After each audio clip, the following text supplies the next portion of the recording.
اعوذ باللہ من الشیطان الرجیم بسم اللہ الرحمن الرحیم۔ السلام علیکم ناظرین، صبح بخیر۔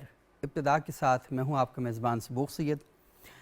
ناظرین، اسلامی تعلیمات ہم تک مختلف طریقوں سے پہنچیں اور ہم نے دیکھا کہ تاریخ اسلام میں مختلف شخصیات نے ہم تک اسلامی تعلیمات پہنچانے کے لیے بے مثال کردار کا مظاہرہ کیا۔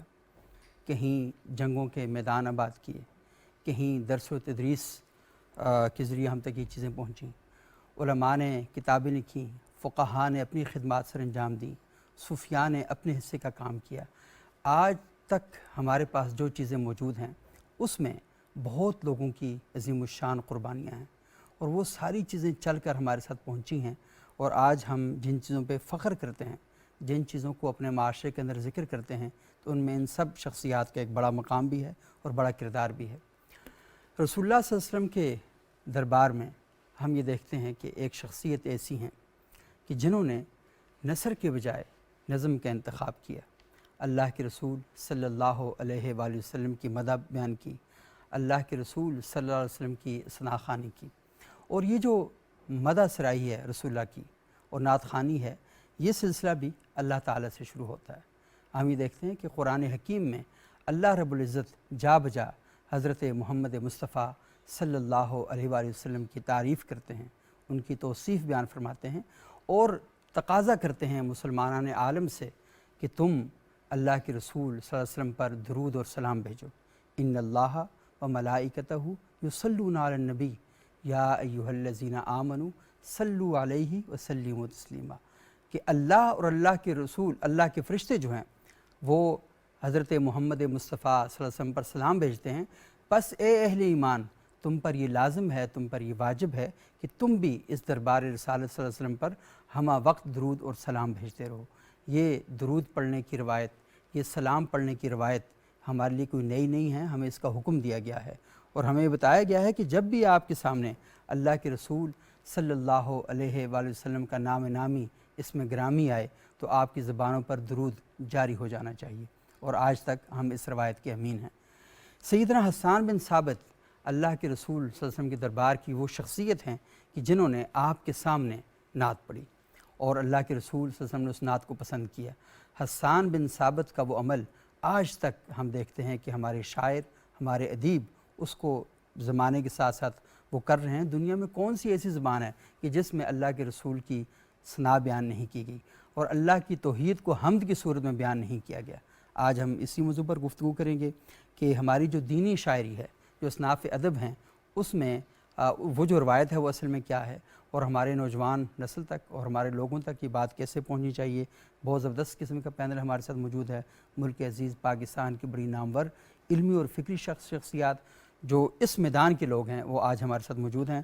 جناب پروفیسر فرخ راجہ صاحب اسلام پڑھتے ہیں، نعت گو شاعر ہیں، ماہر تعلیم ہیں۔ بہت شکریہ پروفیسر صاحب آپ یہاں تشریف لائے۔ ہمارے دوسرے انتہائی معزز مہمان جناب ڈاکٹر نثار ترابی صاحب، شاعر ہیں، محقق ہیں، ادیب ہیں، درس و تدریس سے منسلک ہیں۔ بہت شکریہ ڈاکٹر صاحب آپ یہاں تشریف لائے۔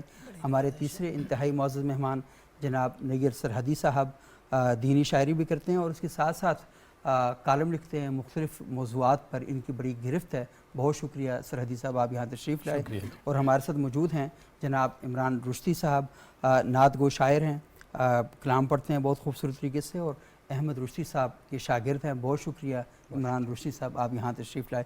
اگر آپ تینوں حضرات مجھے اجازت دیں تو ہم سے آغاز کرتے ہیں اور عمران رشدی صاحب سے گزارش کریں گے کہ حمد پیش کریں، اس کے بعد ہم سلسلہ کلام کو آگے بڑھائیں گے۔ دیپ رحمت کا جلا دے مولا،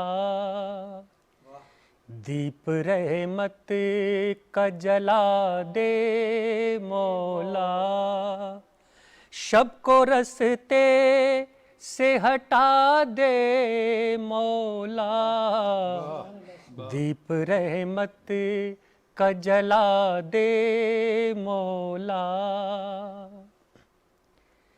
میرا گلشن بھی تر و تازہ رہے، میرا گلشن بھی تر و تازہ رہے، میرا گلشن بھی ترو تازہ رہے، میرے پھولوں کو صبا دے مولا، میرے پھولوں کو صبا دے مولا، شب کو رستے سے ہٹا دے مولا، دیپ رحمت کا جلا دے مولا، جس کی ہر سمت تیری منزل ہو، جس کی ہر سمت تیری منزل ہو، جس کی ہر سمت تیری منزل ہو، ایسے رستے پہ لگا دے مولا، ایسے رستے پہ لگا دے مولا،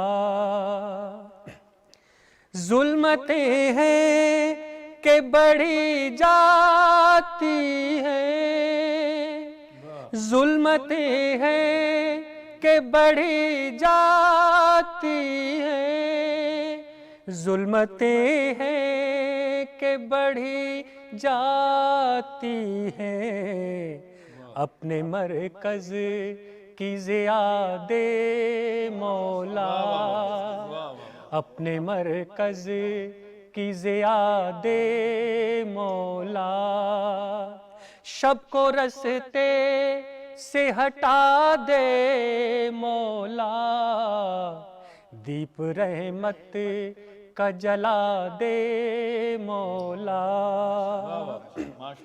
میرے باطن کو بھی روشن کر دے،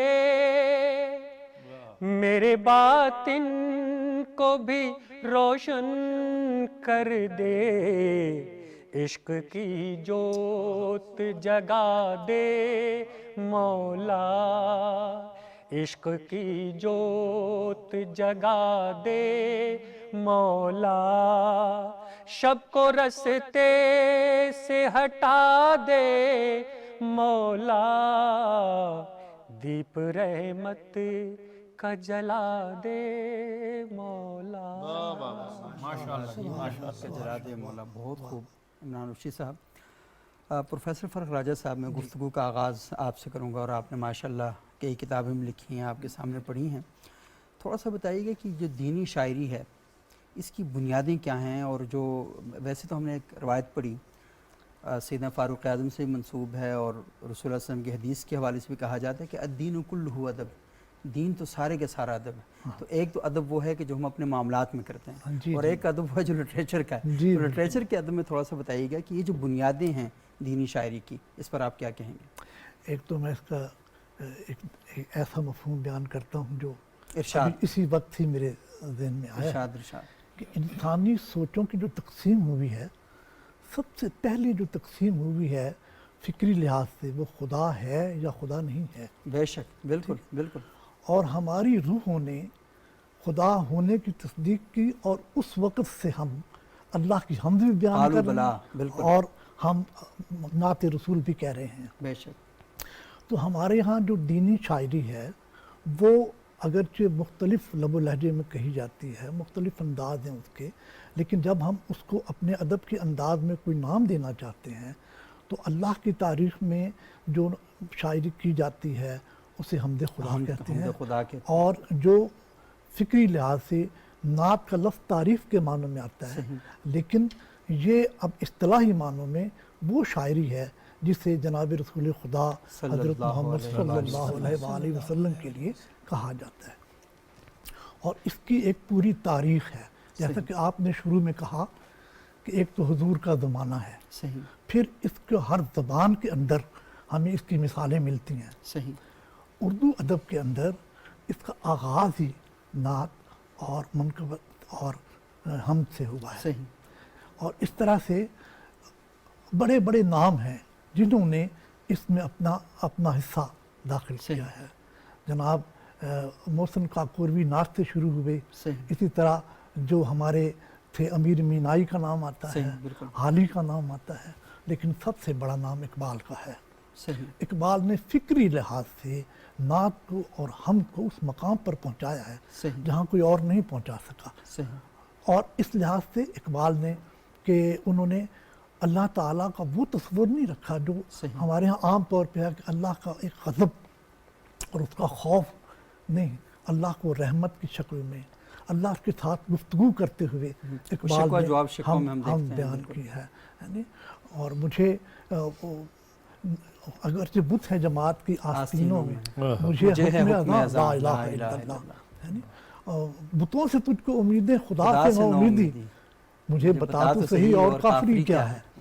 تو یہ ان کا, اور پھر اور نعت میں دیکھنا لوح بھی تو قلم بھی تو تیرا وجود ان کا ہے. اقبال کا تو پورا رنگ جو ہے وہ اقبال نے ایک پورا پس منظر تیار کیا ہے. صحیح, وہ زمانہ ہے مسلمانوں کی غلامی کا, اور اس غلامی کے دور میں ڈرے ہوئے اور خوف زدہ مسلمانوں کو اپنے دین کی محبت میں اس طرح مبتلا کیا ہے اور اس طرح سے اشعار کہے ہیں کہ حالانکہ اردو زبان پورے ہندوستان کی زبان نہیں تھی, صحیح, مگر اقبال نے اس رنگ میں ڈوب کر شعر کہے ہیں کہ ہر علاقے کے لوگ, ہر سطح کے لوگ اقبال کے اشعار کو یاد کرتے ہیں صحیح. اور اس کو سناتے ہیں, اس کو کہتے ہیں. ہم دیکھیں ایران ترکی تک اقبال ہاں, کے جو اشعار ہیں. اقبال کے اشعار تمام جگہ پہ پائے جاتے ہیں. صحیح. پھر جب پاکستان بنا, وہ جو بات کرتے ہیں, معذرت آپ کی بات کر رہا ہوں, آپ نے کہا نا کہ وہ دین سے پورا خمیر اٹھاتے ہیں اپنی شاعری کا, وہ گیا خاص ہے ترکیب میں قوم رسول ہاشمی, خاص ہے ترکیب میں, یہ پوری قومیت کا انداز بدل دیا انہوں نے. صحیح, کہ انہوں اپنی نے کہا ملت پہ قیاس اقوام پھر مغرب مغرب سے نہ کر, کیونکہ انگریز آئے تھے, وہ یہ کہتے تھے کہ ہم ایک بڑی قوم ہیں, ہم پڑھے لکھے ہیں, اور یہ تمام لوگ جنگلی ہیں, جاہل ہیں, ہم ان کو تہذیب سکھانے آئے ہیں. صحیح, تو اقبال بتاتے تھے کہ نہیں, انتداب آپ کی تہذیب سے کوئی تعلق نہیں ہے, صحیح. ہمارے پاس تو بہت بڑی تہذیب ہے, ہمارے پاس موجود ہے. ہمارے پاس موجود ہے. اچھا ڈاکٹر نثار ترابی صاحب, جناب, یہ بڑی فکری بحث ہے کہ شاعری کے ذریعے ایک قوم کو تیار کرنا اور قوم کے اندر وہ روح پھینک دینا جو روح اسلام ہے. تو تھوڑا سا آپ بتائیے گا کہ کیا امپورٹنس ہے, کیا اہمیت ہے, کیونکہ ہم اصناف پہ تو بعد میں آئیں گے, لیکن پہلے اس کو تو کلیئر کرنا چاہیے اس بات کو. دیکھیں سبوک صاحب, میں یہ سمجھتا ہوں کہ حمد اور نعت دو ایسی اصناف ہیں کہ ان اصناف کی بنیاد پر عربی, فارسی, اردو اور پھر اردو کے ساتھ ساتھ علاقائی زبانوں کے وسیلے سے عظیم الشان صوفیاء کا جو کلام ہمارے سامنے آتا ہے, صحیح کہہ رہے ہیں. اس میں جو اساسی تصورات ہیں شاعری کے, وہ بنیادی طور پر دو ہی ہیں. ایک حمد اور نعت کا یہ جو رویہ ہے جو عشق حقیقی کے روپ میں ہمارے یہاں, کیونکہ وہاں صوفیاء جو ہیں وہ عشق کی جو پہلی منزل ہے نا, وہ اس کے یہاں جو ہے وہ یعنی عورت کی طرف سے اگر اظہار عشق بھی دکھایا گیا ہے تو وہ بھی عشق کے جذبے سے معمور ہو کر دکھایا گیا ہے. یعنی معبود اور محبوب کی جو بات ہے, یعنی محبوب ہونا جو ہے وہ بہت ضروری ہے. یہ وہی بات ہے جو ابھی فروخ راجہ صاحب فرما رہے تھے کہ علامہ اقبال کے ہاں ہمیں یہ عشق کا رویہ اور نعت کی جو نعت سے وابستگی کا جو اظہار ہے یہ عقیدت کی بالکل آخری منظروں تک جاتا ہے. یعنی اس کی کوئی حد و شمار نہیں ہے کہ آپ تو وجہ تخلیق کائنات ہستی جو ہیں آقا و مولا سرکار فخر دو عالم صلی اللہ علیہ وآلہ وسلم کہ کی محمد سے وفا تو نے تو ہم تیرے ہیں. تو یہ جو چیز ہے میں یہ سمجھتا ہوں کہ یہ جب تمام زبانوں, تمام خطوں میں رہنے والے, چاہے وہ کسی بھی رنگ سے ہوں ان کا تعلق ہو, کسی بھی نسل سے ان کا تعلق ہو, کوئی بھی وہ زبان بولتے ہوں, تو ظاہر ہے ان کے نظریات اور خیالات جو ہیں وہ کوئی نہ کوئی تو ہوں گے زندگی میں, اور وہ جو بھی ہیں وہ وحدانیت اور توحید کا جو ایک ہمارے پاس درس ہے اس کے ساتھ ساتھ جو جڑی ہوئی جو بنیادی ہمارے ایمان کی بنیادی خصوصیات میں شامل ہے وہ آقا و مولا پہ دل و جان سے فدا ہونا. کہ آپ صلی اللہ علیہ وسلم نے خود بھی ارشاد فرمایا کہ جب تک تم اپنی اولاد سے اور اپنے والدین سے بڑھ کر مجھ سے پیار نہ کرو اور میرا خیال نہ رکھو اور مجھ سے عشق نہ کرو تو اس وقت تمہارا دین جو ہے وہ کامل نہیں ہے. تو دین کی اکمل اور مکمل صورت ہی آقا و مولا کی. مگر ہم ذرا سا روایت پر جب بات کریں گے تو ہم روایت کی طرف جب جاتی ہے تو ہم ذرا گزشتہ صدیوں کی جب ہم بات کریں گے تو یہ آج کی بات نہیں ہے. یعنی اقبال کی بات, مولانا ظفر علی خان کی بات جو کی گئی ہے وہ ظاہر ہے معاصر عہد کی, ہمارے قریب العہد کی بات ہے کہ ہمیں پاکستان کے آس پاس کا عرصہ ہے. مگر ہم جب حمد اور نعت کی روایت کی بات کرتے ہیں تو ہم سب سے پہلے دیکھتے ہیں جب آقا و مولا اس دنیا میں تشریف لائے تو آپ کو اپنے دادا حضور جو ہیں حضرت عبد المطلب، وہ آپ کو گودے مبارک میں لے کر جب خانہ کعبہ میں تشریف لے گئے تو وہاں جب آپ نے دعائیہ کلمات کہے تو گویا وہیں سے ثناخوانی مصطفیٰ صلی اللہ علیہ وسلم کا سلسلہ شروع ہوا. آپ کے خاندان ہی سے آپ کی مدح سرائی کا سلسلہ جو ہے شروع ہوتا ہے. پھر ہم یہ دیکھتے ہیں کہ جو نام رکھا محمد، آپ یہ دیکھیں نا، یہ تو ہے ہی تعریف کے قابل جو ہے نا. پھر یہ کہ جب آپ مدینہ منورہ تشریف لے گئے تو وہ بچیوں نے جو گیت کے آہنگ میں جو ایک دف کے جو ہاں جی جو گیت گایا، وہ بھی اصل میں سب سے پہلے وہ نعت کی ابتدائی شکل. پھر حسان بن ثابت سے لے کر حضرت زبیر، پھر حضرت عبداللہ، اور پھر صحابہ اکرام کے عہد میں جو نعت کی روایت ہے. پھر اس کے بعد سب سے بڑی بات یہ کہ ہم آگے جب چلتے ہیں تو آپ دیکھیں کہ ہمارے پاس ایک بہت بڑا نام آتا ہے، اتنا بڑا نام کہ عربی ادب عالیہ میں، نعتیہ ادب میں اس سے بڑا نام نہیں ہے حسان بن ثابت کے بعد، اور وہ ہے بصیری سرکار جو ہے. ان کے یہاں قصیدہ بردہ شریف جو ہے، جی ہاں، ابو محمد سعید بصیری، جی ہاں، انہوں نے جو قصیدہ بردہ شریف کا دنیا کی تمام زبانوں میں تقریباً ترجمہ ہو چکا ہے. اس نے تو بالکل آپ یوں سمجھ لیجئے کہ ایک بالکل ایک نعت کے تناظر میں ایک نئے باب کا اضافہ ہوا ہے. پھر اس کے بعد ایک بہت بڑی سطح پر جو ہے وہ ہمارے پاس ایک روایت آتی ہے، اور پھر جب شاہ نامہ اسلام کی شکل میں حفیظ جلندری کے ہاں، مسدس حالی کے ہاں، وہ نبیوں میں رحمت لقب پانے والا، مراد غریبوں کی بر لانے والا. آپ یہ دیکھیے کہ یہ نعت جو ہے، یہ نعت صرف نعت نہیں ہے، یعنی نعتیہ طویل نظم نہیں ہے، بلکہ پورے تاریخ اسلام کا احاطہ کیا، اور وہ عروج کی جو اسلام کے عروج کی اور زوال کی جو داستان ہے اسے منظوم کیا گیا. پھر موصل کاکوروی سے ہوتی ہوئی جب ہم موجودہ عہد تک آتے ہیں تو ہم دیکھتے ہیں کہ ہمارے پاس اتنے بڑے نام ہیں جنہوں نے حمد اور نعت کی روایت کو نبھایا، جس میں حفیظ طائب صاحب ہیں، ماہر القادری صاحب ہیں، جس میں اعجاز رحمانی صاحب ہیں، جس میں مظفر وارثی صاحب ہیں، احمد عدیم قاسمی صاحب ہیں، ڈاکٹر ریاض مجید صاحب نے نعت پر پہلا جو پی ایچ ڈی ہے پاکستان میں ڈاکٹر ریاض مجید صاحب کا ہے. اور پھر اس میں اس کی فنی حیثیتوں پر بات ہوئی، حمد اور نعت. محسن نقوی صاحب کی بہت طویل محسن نقوی صاحب کے ہاں بھی جو ہے وہ شبنم کی طرح سے ہمارے یہاں جدید عہد کے جو احباب ہیں، علامہ طالب جوری صاحب کے ہاں، افتخار عارف صاحب کے ہاں، ہمارے پاس حافظ لدھیانوی صاحب، بہت پیر نصیر الدین نصیر صاحب کے ہاں، ہمارے پاس ایک پوری کہکشاں ہے جو حمد اور نعت کے تناظر میں ہمارے سامنے آتی ہے.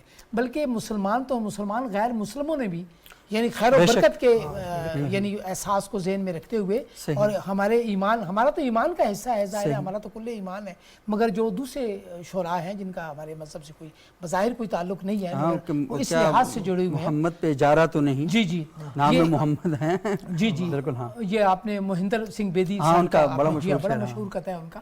تو اس طرح میں یہ سمجھتا ہوں کہ یہ روایت ہمارے یہاں تک آتی ہے، حمد اور نعت کی روایت. اور اس میں پھر ہم انشاءاللہ گفتگو کرتے ہیں کہ اس کے فنی، اس کے موضوعات پر بات کرتے ہیں، اس کے لوازمات پر بات کرتے ہیں، اس کی حدود پر بات کرتے ہیں، اس کا تقاضا کیا ہے. یعنی نعت جو ہے وہ مذہبی شاعری ایک الگ ہے، نعت بھی مذہبی شاعری میں شامل ہے، مگر نعت کے جو آداب ہیں وہ بالکل جس طرح بہت ہی نازک ہے، یعنی بہت ہی آسان ان لوگوں کے لیے جنہیں اللہ تعالیٰ نے یہ فیض دیا ہے. یہ چونکہ ادھر سے اگر اجازت نہ ہو، اذن نہ ہو تو آدمی ظاہر ہے کہ نعت نہیں کہہ سکتا، ہم نہیں کہہ سکتا. اور تقاضے اس لیے ضروری ہیں کہ یہ بہت ہی تلوار کی دھار پر چلنے کا کام ہے، بہت مشکل کام ہے، بہت مشکل. ذرا سا بھی اس میں حد ادب کا جو ہے نا کہ بہت خفیف سا فرق ہے، اگر وہ فرق آپ ملحوظ خاطر نہ رکھیں تو پھر بات کہاں سے کہاں چلی. آپ نے یہ والی بات کی تو مجھے دو شعراء اور بھی یاد آ گئے کہ جنہوں نے اپنی زندگی وقف کی ہوئی تھی. جی جی، بر صغیر میں مولانا احمد رضا خان بریلوی علیہ رحمۃ. جی جی، کیا بات ہے، انہوں نے تو درود و سلام کی شکل میں جو نا جانے رحمت، جی جی، ہم مصطفیٰ جان رحمت پہ لاکھوں سلام. تو اب یہ دیکھیے کہ کون سی ایسی مسجد ہے کہ جہاں وہاں پڑھا جاتا ہے، اس کے زمین کتنی زیادہ ہوئی، کتنی لوگوں نے اس کے اوپر اسی زمین پر. اسی طرح بیدل وارثی صاحب ہیں، بالکل ان کے یہاں پہ بھی جو ہے اس طرح. پھر یہی نہیں بلکہ اگر ہم علاقائی زبانوں کی طرف آتے ہیں تو آپ دیکھیں مسلم اویسی صاحب ایک پنجابی کے ایسے شاعر تھے جن کی جو ہے وہ لکھی ہوئی نعتیں وہ آج بھی پڑھی جاتی ہیں تقریباً ہر جمعے کے خطبے کے بعد.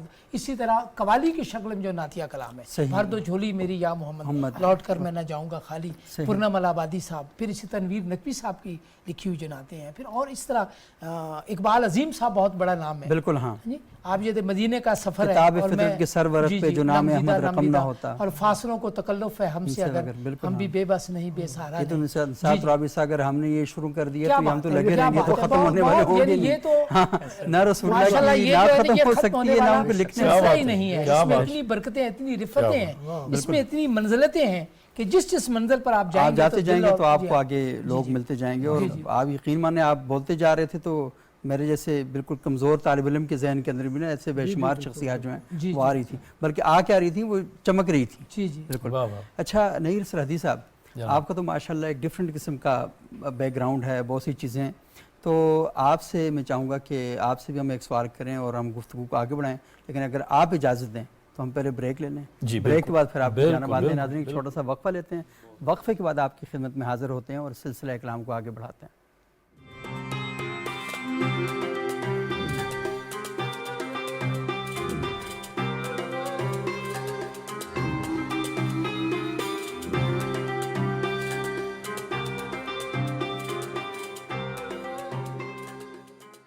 ناظرین وقفے کے بعد ایک بار پھر پروگرام ابتدا میں خوش آمدید. آج ہم گفتگو کر رہے ہیں جو دینی اصناف ادب ہیں ان کے حوالے سے، لیکن زیادہ ہماری جو گفتگو ہے وہ شاعری کے حوالے سے ہی رہی ہے. اور ڈاکٹر نثار ترابی صاحب نے، پروفیسر فرخ راجہ صاحب نے بہت خوبصورت انداز میں اس زمین کو ہموار کیا ہے جس پر ہم نے گفتگو کرنی ہے. نیر سرحدی صاحب ہمارے ساتھ موجود ہیں. نیر صاحب تھوڑا سا بتائیے گا کہ آپ کی کیا رائے ہے جو دینی شاعری ہے، اس کا جو پس منظر ہے، اس کے بارے میں. نحمدہ و نصلی علی رسولہ الکریم، اما بعد، فاعوذ باللہ من الشیطان الرجیم، بسم اللہ الرحمن الرحیم. حاضرین و سامعین اور جناب صبوح صاحب، میں پہلی تو گزارش یہ کروں گا کہ یہ ہمارا پروگرام صرف ادیب، شاعر یا دانشور نہیں بلکہ عام لوگ بھی دیکھ رہے ہیں. بے شک بے شک. تو عام لوگوں کے لیے پہلے تو میں یہ عرض کروں گا کہ نعت کے لغوی معنی کیا ہیں. صحیح. بہت سے لوگوں کو یہ بھی پتہ نہیں ہوگا کہ نعت کے معنی کیا ہیں. صحیح. تو نعت جو ہے وہ عربی لفظ ہے اور اس کے معنی ہیں توصیف و تعریف. صحیح. لیکن توصیف اور تعریف جو حضور پرنور صلی اللہ علیہ وآلہ وسلم کی ہو، اور میں یہ سمجھتا ہوں کہ تخلیق آدم کے بعد سے لے کر رہتی دنیا تک حمد و نعت کا سلسلہ جاری رہے گا. بے شک بے شک. اللہ تبارک و تعالیٰ کی ثنا حمد ہے اور حضور پرنور صلی اللہ علیہ وآلہ وسلم کی شان میں رطب اللسان ہونا اور ان کے لیے مدحت سرائی کرنا، یہ نعت کہلاتی ہے.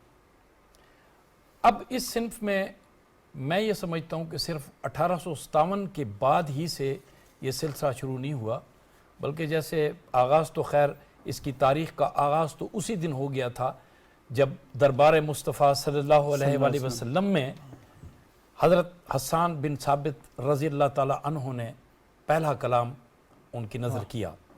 تو نعت کی تو ابتدا ہو گئی، تاریخ تو وہاں سے ہے. لیکن پھر یہ جو کہا جاتا ہے کہ 1857 کے بعد جو ہے مختلف شعراء نے اپنا کلام نعت کے طور پر پیش کیا، ایسی بات بھی نہیں ہے. اس سے پہلے بھی میں یہ سمجھتا ہوں کہ یعنی میرے پاس اس کی تاریخ ہے 1350 ہجری میں بھی بہت کچھ لکھا گیا.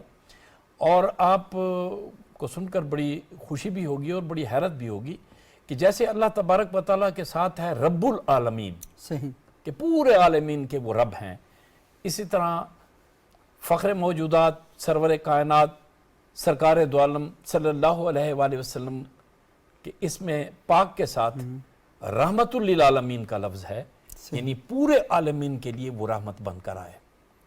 اب اس میں صرف مسلمان یا صرف کوئی ایک طبقہ یا کوئی ایک مذہب سے تعلق رکھنے والا بندہ نہیں ہے، پوری انسانیت کے لیے جو ہے وہ محسن انسانیت ہے. صحیح.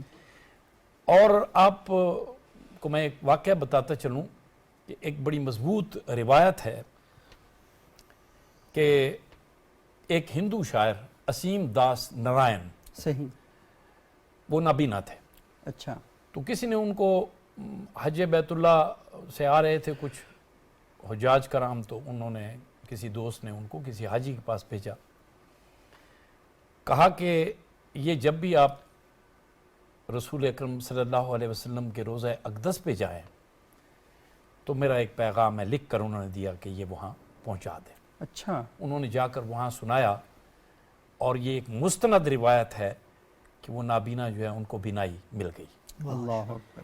ان کا کلام میں آپ کی نظر کرتا ہوں کہ نظر کرم ہو آنکھ میں آ جائے روشنی، نظر کرم ہو آنکھ میں آ جائے روشنی، کہنا صبا یہ جا کے پیمبر کے سامنے، اور جس در سے آج تک کوئی لوٹا نہ خالی ہاتھ، دست طلب دراز ہے اس در کے سامنے. بہت اچھا. یہ تھے اسیم داس نارائن. صحیح. اس طرح بہت سے ایسے لوگ ہیں جنہوں نے نعت میں بہت کچھ لکھا. اور پھر ہمارے جو پاکستانی شعراء ہیں اس حوالے سے بھی ڈاکٹر شہزاد احمد نے, یہ میں اپنے ناظرین کو بھی بتاتا چلوں کہ اگر وہ مطالعہ کرنا چاہیں تو ڈاکٹر شہزاد احمد نے 101 نعت گو پاکستانی شعراء کا تعارف کرایا ہے اپنی ایک کتاب میں. اور اس کتاب کا نام ہے تذکرہ انتخاب نعت. واہ. اس میں 101 شعراء کا تذکرہ ہے. صحیح. اب نعت یہ جو بڑی عجیب سی جی بات ہاں ہے بالکل کہ اللہ کے رسول کی جن لوگوں نے مدح خوانی کی جی وہ بھی زندہ ہو گئے اس وجہ کیا سے. بات ہے جی, کیا بات. اور اس کے صدقے میں پھر ان کی اپنی شہرت اس مقام تک پہنچی کہ لوگوں سے ان سے بھی عقیدت شروع ہو گئی. ہاں، آپ یہ محبوب نظر تو دیکھیں, ایسے ہی ہے. کہ ایک اچھا، نظر جیسے تو میرا ڈاکٹر صاحب محبوب نے- نظر تو دیکھیں. ڈاکٹر نثار ترابی صاحب نے جیسے کہا, میں اسی بات کو آگے لوں گا کہ اگر ملت اسلامیہ, پوری ملت اسلامیہ پورے انہماک اور یعنی گہری نظر سے اگر شاعر اسلام میں کہوں گا حکیم الامت حضرت علامہ اقبال کی شاعری کا مطالعہ کریں تو صرف ان کی شاعری میں شکوہ جواب شکوہ اٹھا کر دیکھ لیں کہ شکوہ میں انہوں نے اپنی زبوں حالی اور اپنی جتنا بھی یعنی ان کو ایک کرب تھا, ایک درد تھا, وہ انہوں نے بیان کیا اللہ کے حضور. کیوں ضیاءکار بنوں, سود فراموش رہوں, فکر فردا نہ کروں, محو غم دوش رہوں, نالے بلبل کے سنوں اور ہم اتنگ گوش رہوں, ہم نوا میں بھی کوئی گلوں کہ خاموش رہوں. لیکن پھر جواب شکوہ میں اللہ تبارک و تعالیٰ کی جانب سے جو القاء ہوا, جو انہیں ایک بشارت ہوئی, تو اس میں انہوں نے فرمایا, اللہ تبارک و تعالیٰ نے کہا کہ آپ اپنے آپ کو دیکھیں, آپ کا سارا ورثہ تو وہاں پڑا ہوا ہے اور آپ تھے تو تمہارے ہی آبا, جی ہاں تم کیا سب کچھ وہ کہتے ہوئے, بس اس آخری شعر پہ میں یہ سمجھتا ہوں کہ بس یہ انتہا ہے بالکل کہ بالکل کی محمد سے وفا, تو نے تو ہم تیرے ہیں, یہ جہاں چیز ہے کیا لوح و قلم تیرے, لاہ اور قلم تو اللہ کے ہاتھ میں ہے نا جی. صحیح. انہوں نے کہا یہ تیرے مقدر ہوئے. اور قسمت تو اللہ کے ہاتھ میں, لیکن اللہ تبارک و تعالیٰ نے کہا کہ میں یہ بھی تمہیں دینے کو تیار ہوں, تو اپنی سرنوشت خود اپنے قلم سے لکھ. اس بارگاہ پہ آپ جھک جائیں, خالی لوح و رکھی قلم تقدیر ہے آپ خود خامہ حق لکھیں نے گے. تیری زمین, واہ. خالی رکھی ہے خامہ حق نے تیری زمین. تو جناب نعت لکھنے میں ہمارے احمد ندیم قاسمی اور ایک بہت بڑا حوالہ, میں جب بھی ان کا وہ شعر ہے کہ لوگ کہتے ہیں کہ سایہ تیرے پیکر کا نہ, کیا بات, کیا بات. اور ایک بار اور بھی طیبہ سے فلسطین میں آ, راستہ دیکھتی ہے مسجد اقصیٰ تیرا. تو میں یہ بھی کہتا ہوں کہ جب میں امیر مینائی کی شاعری کو پڑھتا ہوں, اب یقین کیجئے کہ میری آنکھوں سے آنسو آ جاتے ہیں. کیا خوبصورت کلام ہے کہ حلقے میں رسولوں کے وہ ماہ مدنی ہے, واہ واہ کیا چاند کی تنویر ستاروں میں چھنی ہے, واہ واہ, اور کہہ دے میرے عیسیٰ سے مدینے میں یہ کوئی اب جان پہ بیمار محبت کے بنی ہے. واہ واہ واہ, کیا کہنے, کیا کہنے. تو میں یہ کہوں جی آپ کی بات بڑی ہوتی ہے. آپ نے ابھی پروگرام کے درمیان میں مہندر سنگھ بیدی جی ہاں کا حوالہ دیا تھا, مجھے ان کے اشعار جو ہیں وہ جی ابھی تو وہ میں وہ قطع جو مشہور زمانہ جی قطع ہاں ہے بالکل, کہ عشق ہو جائے کسی سے کوئی چارہ تو نہیں, عشق ہو جائے کسی سے کوئی کوئی چارہ تو نہیں, جی صرف مسلم کا محمد پہ اجارہ تو نہیں, اور ہم کسی دین سے ہوں صاحب کردار تو ہیں, ہم کسی دین سے ہوں صاحب کردار تو ہیں, ہم ثنا خانہ شاہ حیدر کرار تو ہیں. اب آپ یہ دیکھیے کہ اس قطعے میں حمد بھی, نعت بھی اور سلام کے بھی, یعنی تینوں آپ اس سے اندازہ فرمائیں کہ یہ کیسے خیر و برکت کے سلسلے ہیں کہ اس میں اپنے تو اپنے وہ جو ہم جنہیں ہم غیر سمجھتے ہیں, جنہیں ہم غیر سمجھتے ہیں, وہ اللہ کے رسول کے لیے غیر نہیں ہے. جب اس در پر آتے ہیں تو ہمیں اپنے لگتے ہیں, کیونکہ وہ ظاہر ہے کہ ایک ہی ہمارا مرکزی محبوب ہے, اور اس محبوب کے صدقے جائیں کہ کیسی کیسی عمدہ ہمارے پاس جو ہے وہ عمدہ ہونے کا. بہت خوبصورت چیزیں. اچھا, میں پروفیسر فرح راجہ صاحب آپ سے تھوڑا سا جاننا چاہوں گا کہ آپ نے شروع میں بڑی جو تمہیدی گفتگو کی, اس نے بڑی بنیاد رکھی ساری چیزوں کی. مجھے بتائیے گا کہ نثار ترابی صاحب نے بھی کہا کہ یہ اصل میں عام شاعری سے, شاعری تو ہے لیکن عام شاعری کی طرح نہیں ہے, کیونکہ آپ کی شان میں اگر کوئی بات کی جائے اسے ہم نہیں کہہ سکتے ہیں, کسی اور کے بارے میں تعریف کی جائے تو اسے نعت نہیں کہہ سکتے. یہ تو خاص ہیں کہ اللہ کی شان بیان کی جائے گی اسی کو حمد کہا جائے گا، رسول اللہ کی مدح بیان کی جائے گی اسی کو نعت کہا جائے اچھا گا۔ اس میں ایک بات ہمیشہ ہمارے پیش نظر رہے جی جی کہ حضور کی ذات جو ہے صلی اللہ علیہ وسلم، اس کی تعریف صرف انسانوں تک محدود صحیح۔ نہیں ہے، بلکہ قرآن مجید سارے کا سارا ہی صحیح۔ میرے مولا کی شان میں اترا ہے۔ صحیح اور جناب رسول پاک کے ابھی اس بات پہ بات نہیں ہوئی، صحیح نعت کے جو موضوعات ہیں وہ کیا ہوتے ہیں؟ صحیح دیکھیں، ایک تو وہاں فضیلت بیان کی جاتی ہے، صحیح دوسرے اپنی محبت بیان کی جاتی ہے، پھر ایک اپنا ذاتی تعلق بیان کیا جاتا ہے صحیح۔ جناب رسول اللہ کے ساتھ۔ بے شک، تو یہ جو نعت ہے، نعت کے حوالے انسان کی روحانی پرورش کا ذریعہ بنتے ہیں، صحیح سبحان اور اس میں انسان عام زندگی سے کٹ کر ایک ایسی شخصیت کے دربار میں کھڑا ہوتا ہے، صحیح ایک ایسی شخصیت کے سامنے کھڑا ہوتا ہے صحیح کہ جو ان کے تمام کی تمام جو اس کی ضرورتیں ہیں، تمام کی تمام اس کی خواہشیں ہیں، صحیح۔ اس کے خواب ہیں، وہ تمام ان کے حضور میں لے کے کھڑا ہوتا ہے، اور اسے پورا یقین ہوتا ہے کہ جو کچھ ملنا ہے اسی دربار اسی در سے سے ملنا ملنا ہے۔ ہے۔ اسی لیے اس کا انداز بالکل مختلف ہوتا ہے، صحیح۔ اور وہ عام دنیا کے محبوب کی طرح نہیں ہوتا، صحیح۔ بلکہ وہ محبوب کل ہے جس کے پاس سے خالی آنے والا پھر کسی چیز کے قابل نہیں رہتا۔ بے شک، اس لیے وہ اپنا تمام تر رہنمائیاں، تمام تر الفاظ حضور کے دربار میں پیش کرتے ہیں۔ ماشاء اللہ بہت خوب۔ اچھا آپ پروفیسر صاحب کچھ سنائیں گے اپنے کلام میں سے؟ میں نعت کے کچھ شعر سنا دیتا بالکل بالکل، ارشاد فرمائیں۔ ہوں۔ بام سدرا پہ سجے نقش قدم دیکھتے ہیں، سبحان ماشاء اللہ، واہ ہر بلندی کو تیرے سامنے خم دیکھتے ہیں، واہ، کیا ماشاء اللہ ماشاء اللہ۔ کیا ہے اوقات ہماری کہ لکھیں تیری ثنا، کیا ہے اوقات ہماری کیا کہ ہے لکھیں تیری اوقات ثنا، ہماری واہ کہ لکھیں تیری ثنا، واہ خود کو تکتے ہیں کبھی اپنا قلم دیکھتے ہیں، سبحان اللہ، واہ سبحان واہ اللہ، واہ، خود کو تکتے ہیں خود کبھی کو اپنا تکتے ہیں قلم کبھی دیکھتے اپنا ہیں۔ قلم دیکھتے واہ، ہیں، واہ، واہ۔ اور کیا ہے اوقات ہماری کہ لکھیں تیری تیری ثنا، ثنا، خود کو تکتے ہیں کبھی اپنا قلم دیکھتے ہیں، اور آنے والوں سے لیا کرتے ہیں خاک طیبہ، واہ، آنے آنے والوں سے والوں لیا سے کرتے لیا ہیں کرتے ہیں خاک خاک طیبہ۔ طیبہ، چومتے ہیں کبھی اس خاک کو ہم دیکھتے ہیں، سبحان اللہ، واہ واہ سبحان واہ اللہ۔ واہ، چومتے سبحان ہیں اللہ۔ کبھی اس خاک کو ہم ہم دیکھتے دیکھتے ہیں۔ ہیں، اور کیسے ممکن ہے کہ جائیں وہ کسی غیر کے پاس، واہ، کیسے ممکن ہے کہ جائیں وہ کسی غیر کے پاس، بے طلب بھی جو تیرا حسن کرم دیکھتے واہ ہیں، واہ واہ واہ، ماشاء اللہ، بے طلب بھی جو تیرا حسن بے کرم کیسے طلب کا ممکن جواب ہے نہیں ہے، کہ سبحان جائیں اللہ، وہ سبحان کسی اللہ۔ غیر کے پاس، واہ واہ واہ۔ بے طلب بھی جو تیرا حسن حسن کرم دیکھتے ہیں، اور دل فقط تیری حضوری کی دعائیں مانگے، آہا، دل فقط دل فقط تیری حضوری کی کی دعائیں دعائیں مانگے، مانگے، خشک آنکھیں بھی تیرے ہجر میں نم دیکھتے ہیں، سبحان خوش اللہ، آنکھیں بھی تیرے ہجر میں نم تیرے دیکھتے ہیں۔ ہجر میں واہ واہ، نم بہت نم خوب، دیکھتے بہت خوب۔ ہیں، اور فخر کر جتنا بھی کر سکتا ہے فرخ راجہ، آہا، فخر کر فخر جتنا بھی فخر جتنا کر بھی سکتا ہے فرخ راجہ۔ فرخ راجہ، مدح خانوں میں تیرا نام رقم دیکھتے کیا واہ واہ، کہنے ماشاء اور اللہ، فخر اور ماشاء اللہ، فخر کیا اچھا، واہ واہ واہ، واہ، واہ، فخر اور فرق، واہ مدح خانوں میں تیرا نام سبحان رقم اللہ، دیکھتے سبحان واہ واہ، ماشاء اللہ ماشاء اللہ، بہت خوب سبحان بہت اللہ، خوب۔ سبحان اللہ۔ اچھا ڈاکٹر نثار ترابی صاحب، بہت ہی اچھا کلام سنایا پروفیسر صاحب آپ نے۔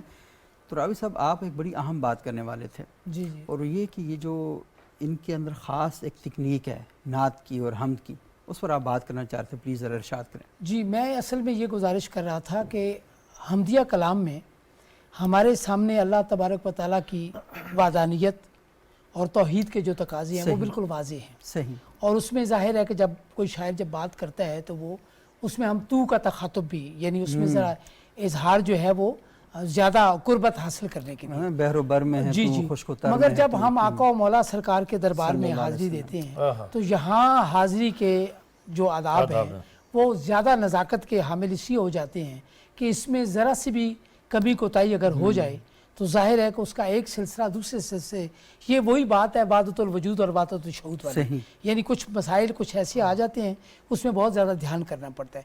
مثال کے طور پر عام طور پہ یہ ہے کہ تو کا لفظ بھی استعمال ہوتا ہے، مگر میں ذاتی طور پر جیسے اور شعراء بھی ہیں ہم تو کے بجائے آپ ہی کا لفظ آپ ہی سرکار کے استعمال لیے جو ہے نا وہ مطلب ہمیں وہ میں سمجھتا ہوں کہ باقی ہمارے سینئر شعراء ادب نے بھی پہلا قرینہ ادب ہے پہلا۔ محبت کے دوسری اصول۔ بات یہ ہے کہ یہ جو آداب ہیں نعت کے، اس میں بعض اوقات ایسا بھی ہوتا ہے کہ ایک بظاہر نعت کا شعر آپ کو محسوس نہیں ہوگا، مگر اس کی جو داخلی فضا ہوگی نا اس شعر کی، وہ داخلی فضا ایسی ہوگی اور اس کا جو اس کے لوازمات ہیں، یعنی مناسبات کا ذکر نہیں ہوگا آقا و مولا سرکار کا، مگر وہ فضا ایسی ہوگی کہ اس سے حضرت صلی اللہ علیہ وآلہ وسلم کو اسوہ مبارک یاد آتا ہے، یا ان کے بارے میں کوئی ایسی حدیث یا کوئی ایسا ارشاد باری تعالیٰ آتا ہے کہ وہ فوراً ذہن آپ کا، مثال کے طور پر ہمارے ایک آج کے عہد کے شاعر کا ایک شعر ہے جو نعت کا شعر بظاہر تو نہیں ہے، غزل کا شعر ہے، مگر آپ دیکھیے یعنی حمد کے شعر کو ہم اس طرح شامل نہیں کر سکتے جس طرح نعت کا۔ اب یہ دیکھیے کہ شعر ہے کہ باغ سارا اسی نے مہکایا، باغ سارا اسی نے مہکایا، باغ سارا اسی نے مہکایا، جتنی خوشبو ہے ایک کلی میں ہے۔ واہ واہ، اب آپ اس شعر کو ذرا کی محمد سے وفات ہونے، آپ یہ کہ اے محمد صلی اللہ علیہ وآلہ وسلم، اگر میں تجھے پیدا نہ کرتا تو کائنات کی کسی شے کو پیدا نہ کرتا، یعنی ایک کلی سے یہ سارا باغ جو ہے یہ منور ہوا ہے، مہک رہا ہے۔ تو یہ جو اس کی جو داخلی فضا ہے اس شعر کی، یہ غزل کے شعر میں سے یہ نعتیہ فضا کا اعلان کر رہا ہے، تو یہ ایک نزاکت جو ہے۔ دوسری بات یہ ہے کہ ہمارے یہاں نعت کی جو لفظیات ہیں، نعت کے جو پیرائے اظہار ہے، وہ اس لیے ہم سے الگ ہے اور باقی دینی شاعری سے الگ ہے کہ جب ہم نعت کی لفظیات کا استعمال کرتے ہیں تو پھر اس کی فضا کی بنت آپ وہی رکھتے ہیں جو آقا و مولا کے سراپے سے جس کا تعلق ہے، ان کے معجزات سے جن کا تعلق ہے، ان کے غزوات سے جن کا تعلق ہے، ان کے جو ہے وہ اوصاف حمیدہ سے جن کا تعلق ہے، اور ان سے وابستہ وہ روایات جو عربی اور فارسی کی شعری روایت سے ہوتے ہوئے آج کی جدید عہد تک ہم تک آئی ہیں۔ صحیح، یعنی جب ہم مدینہ منورہ کی بات کرتے ہیں، آپ نے دیکھا ہوگا کہ اکثر نعت گو شعراء جو ہیں وہ ردیف کے طور پر مدینہ پاک کو ردیف بناتے ہیں۔ اس کی بنیادی وجہ یہ ہے کہ مکہ پاک میں تو آقا و مولا کا تو ظاہر پوری کائنات آقا و مولا کی ہے، مگر مدینہ جو ہے وہ بطور خاص آقا و مولا نے اپنی محبت سے بسایا ہوا وہ شہر ہے جو آپ مکہ سے مدینہ ہجرت، تو ہم جب مدینہ کی بات کرتے ہیں تو مدینہ سے بطور خاص مخصوص نعتیہ آہنگی ہوتا ہے، اور جب ہم مکے میں داخل ہو جاتی ہے وہ نعت کی فضا داخلی اعتبار سے، تو پھر اس میں حمدیہ اشعار جو ہیں وہ بھی اس میں شامل ہو جاتے ہیں، یعنی ہم حمد اور نعت جو ہے وہ دونوں سطح پر، چونکہ ظاہر ہے کہ جب بھی ہم رب الارباب کی بات کریں گے، کائنات کے خالق کی بات کریں گے، تو خالق کا ذکر تو ہے وہ سرکار کے ذکر کے بغیر تو ظاہر ہے وہ ساتھ ساتھ یا سرکار کا ذکر کریں کہ تو خالق کا ذکر خود بخود آئے گا۔ آپ بیان کر رہے تھے کچھ جنگ میں ان کے جو اپنا اللہ کے رسول فرما رہے تھے کہ انا ابن عبد المطلب انا النبی لا کذب، جی وہ مطلب کہ وہ اس میدان جنگ کے اندر خود سبحان اللہ سبحان اللہ، جی۔ اور پھر یہ بھی ہے کہ ہم غزل میں شاعر جب غزل کہہ رہا ہوتا ہے تو غیر محسوس طریقے سے اس میں حمد اور زیادہ تر نعت کے اشعار اس میں تراویح صاحب کوئی نعت سنائیں گے آپ ہمیں؟ جی جی، اپنا کوئی لکھا ہوا کلام میں انشاءاللہ تعالی میں پیش کرتا ہوں۔ بسم اللہ جی، بسم اللہ۔ یہ ایک تازہ نعت ہے، بسم ارشاد نعت تو تازہ ہی ہوتی ہے مگر یہ ہے کہ وہ اپنے نعت تازگی بھی دیتی ہے زمانی اعتبار سے۔ ایک نقشے جاوداں ہے نبوت حضور کی، واہ واہ واہ، ایک نقش جاوداں ہے، ایک نقشے جاوداں ہے نبوت حضور کی، ظلمت میں کہکشاں ہے، واہ واہ، بہت خوب بہت خوب۔ ایک نقشے جاوداں ہے نبوت حضور کی، ظلمت میں کہکشاں ہے نبوت حضور کی، اور چمکا ہے پھول پھول پہ شبنم کا آئینہ، چمکا ہے پھول پھول پہ شبنم کا آئینہ، چمکا ہے پھول پھول پہ شبنم کا آئینہ، ہر شے میں ذو فشاں ہے نبوت حضور کی، سبحان اللہ، ماشاء ہر شے میں ذو فشاں ہے نبوت حضور کی۔ اور شعر دیکھیے گا، یہ نبض کائنات بھی قائم اسی سے ہے، نبض کائنات یہ نبض کائنات بھی قائم اسی سے ہے، کون و مکان کی جاں ہے نبوت حضور کی، واہ ماشاءاللہ، یہ نبض کائنات بھی قائم اسی سے ہے، کون و مکان کی جاں ہے نبوت حضور کی، اور ارض و سما کا فیض ہے اس کے وجود سے، ارض و سما کا فیض ہے اس کے وجود سے، سرمایہ جہاں ہے نبوت حضور کی، بے شک بے شک، ارض و سما کا فیض ہے اس کے وجود سے، سرمایہ جہاں ہے نبوت حضور کی۔ اور شعر دیکھیے گا، ہے ناز یہ زمین کا، ہے ناز یہ زمین کا، ایمان ہے ہمارا، واہ، یہ ناز ہے زمین کا، اعزاز ہے ایمان ہے ہمارا، رتبے میں آسمان ہے نبوت حضور کی، واہ واہ ماشاءاللہ ماشاءاللہ، یہ ناز ہے زمین کا، ایمان ہے ہمارا، رتبے میں آسمان ہے نبوت حضور کی۔ اور آخری شعر ہے، دو شعر ہیں کہ خوشبو کا ہر سفر ہے کردار پر تمام. واہ راجہ صاحب خوشبو کا ہر سفر ہے کردار پر تمام، سیرت میں گلستاں ہے نبوت حضور کی. ماشاء اللہ ماشاء اللہ. خوشبو کا ہر سفر ہے کردار پر تمام، سیرت میں گلستاں ہے نبوت حضور کی، ہر ذرہ زمین اسی پر ہوا نثار. واہ واہ بہت خوب بہت خوب ماشاء اللہ. ہر ذرہ زمین اسی پر ہوا نثار، چمکی ہے یوں جہاں میں نبوت حضور کی. ماشاء اللہ ماشاء اللہ. ہر ذرہ زمین اسی پر ہوا نثار، چمکی ہے یوں جہاں میں نبوت حضور کی. ایک نقش جاوداں ہے نبوت حضور کی، ظلمت میں کہکشاں ہے نبوت حضور کی. ماشاء اللہ بہت بہت کیا مطلب تو قرآن کا ترجمہ تشریح حدیث کا محبت ماشاء اللہ بہت خوب. نیر سرحدی صاحب آپ ایک نعت سنائیں، پھر اس کے بعد ہم عمران رشید صاحب سے نعت سنیں گے. واہ واہ. عرض کیا جی کہ بھر دیجئے جھولی میری سرکار مدینہ. واہ ماشاء اللہ ماشاء بھر دیجئے جھولی میری سرکار مدینہ، مجھ پہ بھی برستے رہیں انوار مدینہ. ماشاء اللہ. بھر دیجئے جھولی میری سرکار مدینہ، مجھ پہ بھی برستے رہیں انوار مدینہ. مجھ آسی پہ ہو نظر کرم آپ کی مولا، مجھ آسی پہ ہو نظر کرم آپ کی مولا. مل جائیں میری سوچ کو افکار مدینہ. واہ واہ افکار مدینہ. مجھ آسی پہ ہو نظر کرم آپ کی مولا، مل جائیں میری سوچ کو افکار مدینہ. اور شعر عرض کیا ہے کہ میں پاس رہوں روزہ اقدس کے ہمیشہ. راجہ صاحب میں پاس رہوں روزہ اقدس کے ہمیشہ، کھل جائیں میری ذات پہ اسرار مدینہ. ماشاء اللہ بہت خوب. میں پاس رہوں روزہ اقدس کے ہمیشہ، کھل جائیں میری ذات پہ اسرار مدینہ. اور جناب ترابی صاحب ہو ذکر نبی ہونٹوں پہ طیبہ کا تصور، ہو ذکر نبی ہونٹوں پہ طیبہ کا تصور، آنکھوں میں بسا ہو میرے دربار مدینہ. ماشاء اللہ بہت. آنکھوں میں بسا ہو میرے دربار مدینہ، اور آنکھوں کی بصارت ہو بصیرت رہے قائم. سبحان اللہ. کیا خوبصورت ہے. آنکھوں کی بصارت ہو بصیرت رہے قائم، قسمت میں میری لکھا ہو دیدار مدینہ. ماشاء اللہ ماشاء اللہ. آنکھوں کی بصارت ہو بصیرت رہے قائم، قسمت میں میری لکھا ہو دیدار مدینہ. میں دشت نوردی سے نکل آیا ہوں کب سے، میں دشت نوردی سے نکل آیا ہوں کب سے، اب تو نظر آنے لگے آثار مدینہ. اب تو نظر آنے لگے آثار مدینہ. اور مگتا ہے جی کہ دل شدت دیدار سے بے چین ہے نیر، دل شدت دیدار سے بے چین ہے نیر. بس اب تو بلا لیجئے سرکار مدینہ. دل شدت دیدار سے بے چین ہے نیر، بس اب تو بلا لیجئے سرکار مدینہ. ماشاءاللہ ماشاءاللہ بہت خوب نیر سرحدی صاحب. اور ماشاءاللہ کیا خوبصورت آج آپ نے ہماری آج کی پروگرام کو، کیا اس مجلس کو چمکا دی. اتنا خوبصورت ماشاءاللہ آپ لوگوں نے پڑھا. عمران رشید صاحب پروگرام کا وقت بالکل ختم ہوا چاہتا ہے. میں آپ سے گزارش کروں گا کہ آپ نعت رسول مقبول پیش فرمائیں. پھر اسی کے ساتھ ہمارا پروگرام کا وقت ختم ہو جائے گا. یہ نعت شریف محترم نثار ترابی صاحب کی ہی لکھی ہوئی ہے. ماشاءاللہ ماشاءاللہ. اور آپ سب کی خدمت میں پیش کر رہا ہوں. ایک دفعہ درود پاک پڑھ لیجئے. بسم اللہ اللہم صلی علی سیدنا سجایا آپ نے کیا خاکداں مدینے کا، سجایا آپ نے کیا خاکداں مدینے کا.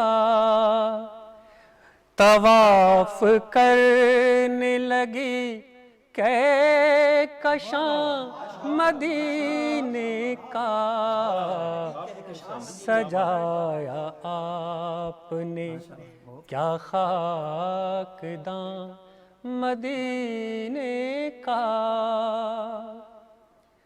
ہے حرف حرف مقدس سفر کی سوغاتیں،